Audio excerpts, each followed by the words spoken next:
Welcome everyone. Today we're talking about algae eating fish and inverts that aren't just Plecostomus, because I think we all know Plecos eat algae. But what else can we put in our tank? We don't have to have a dedicated algae eater. What if we used other creatures in combination to not need one of those, right? So my first fish up for discussion is the Rosy Barb. Now a lot of people don't know that these do eat algae, especially hair algae. And you can see video clips of them, like pecking at algae and pulling it off of plants. They're not big on, flat algae that's gonna be on the glass and everything, but they will clean plants quite a bit. They look amazing. They're easy to care for. You can get them in long fin varieties. Males have a bunch of color.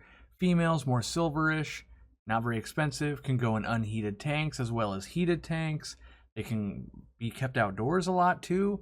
So this is a kind of an unsung hero, and a lot of different types of barbs will pick at algae. So it's not just them, but they're the best candidate, I think. So that's the #1 suggestion for you.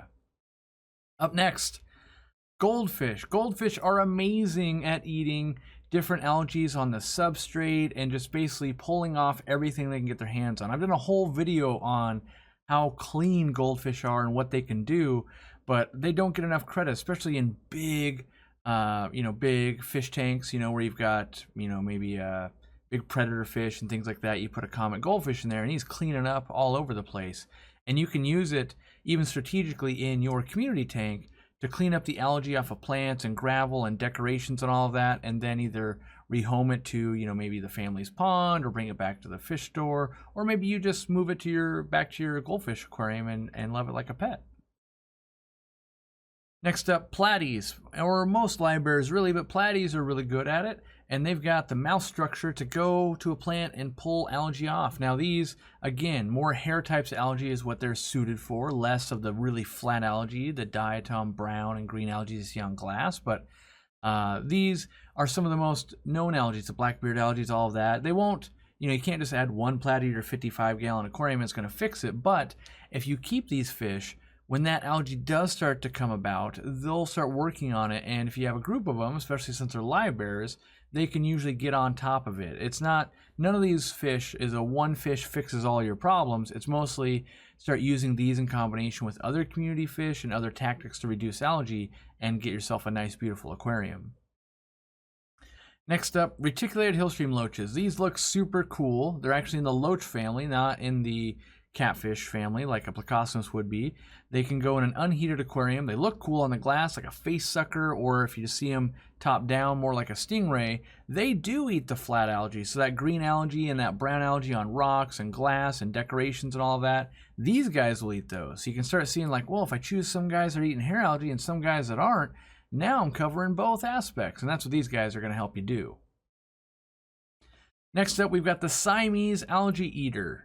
Now this guy will do it all. He'll eat hair algae, he'll eat the flat algae you want off there. They get about 6 inches though. They like to kind of be in a school, and they can get a little, I don't know, territorial, but they also, as they grow bigger, they want more protein in their diet. So when they're younger, they're better algae eaters. When they're adults, they'll eat some algae, but they'll eat a lot of fish food too. So to get them to be really efficient, sometimes you have to hold the fish food back. But they're great if you have like a 55-gallon or larger and you're mixing them in with your other fish that you'd be feeding anyway. It's one more fish that is visually pleasing. That nice silver and black fish offsets, maybe your red fish and your blue fish and all of that.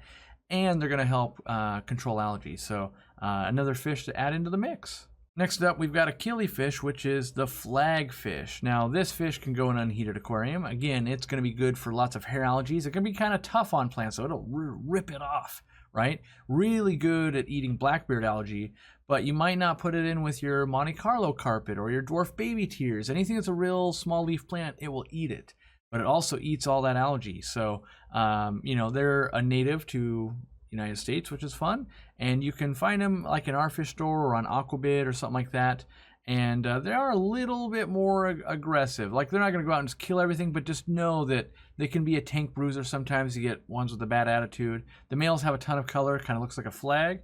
Females, not so much. So they don't have to be kept in big groups or anything. You can just get one if you wanted. I recommend at least kind of a 29-gallon tank and up. It can be done a little bit smaller for just algae control, but not living long-term with other inhabitants unless you're just spawning the flagfish.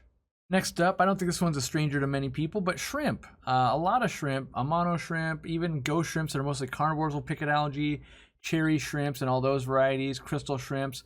Now, shrimp get recommended all of the time.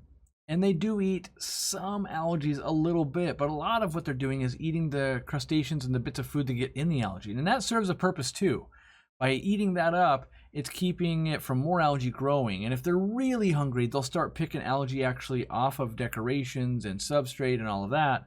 But you really got to starve the aquarium. So are they cool to look at? Yes. Should you incorporate some? If you like them, I would, and most people do, but I wouldn't rely on them fully. If you were mixing them in with some of these other fish, it is a piece of the pie there. They can get in crevices and that type of thing that other fish might not be able to. And you can really just have an aquarium filled with nothing but algae eaters that looks amazing, and between all of them eating different types of algae, you just won't have very much. Next up, we have mollies. Now, mollies are an amazing algae eater.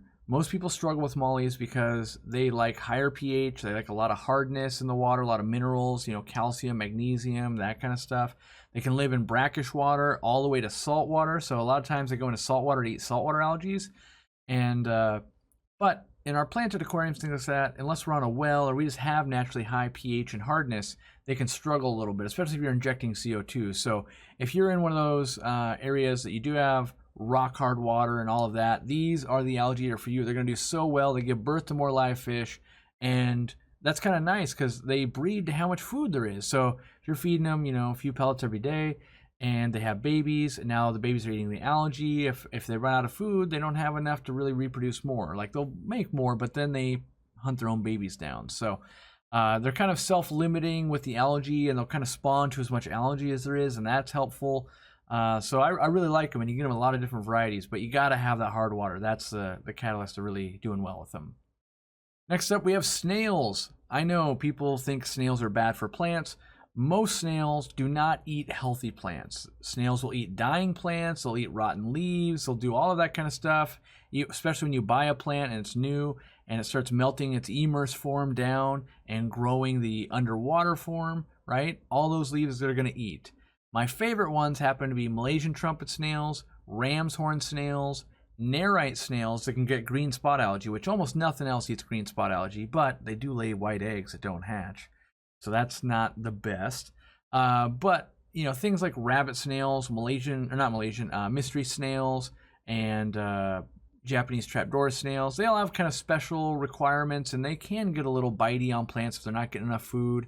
And so yeah, the first ones I find to be better, and I do keep in with most of my aquariums with fish and shrimp. And the last one, Otocinclus. I think people know about these, but there are other varieties like bumblebee, vampire, giant ottos. All of those typically eat algae as well. They don't only eat algae. They find little other bits and microorganisms to eat. They can be hard to transition because most of them are wild caught.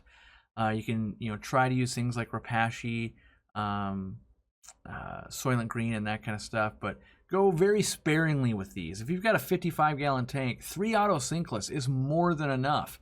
I've seen these guys go into a tank that's so green you can't see, and a day later it's spotless. They are very active at eating, so it takes very few to do a lot. You can put, maybe 1 or 2 in a smaller tank, but just know that it takes a larger tank to sustain like 3 of them, where you're not having to feed them all the time, and you actually need a certain amount of algae to grow. So that's my top 10 list of algae eaters that aren't just a Plecostomus, and I think you guys should really consider building an entire aquarium out of these different types of algae eaters, because it looks amazing. Most people just don't know that a lot of the fish we keep naturally are omnivores and want to eat a little bit of plant or algae material and protein that we're feeding. Most fish foods are almost all protein, so we cover that easily, and then we grow a bunch of algae. It's way easier to balance if you got a bunch of worker bees for you.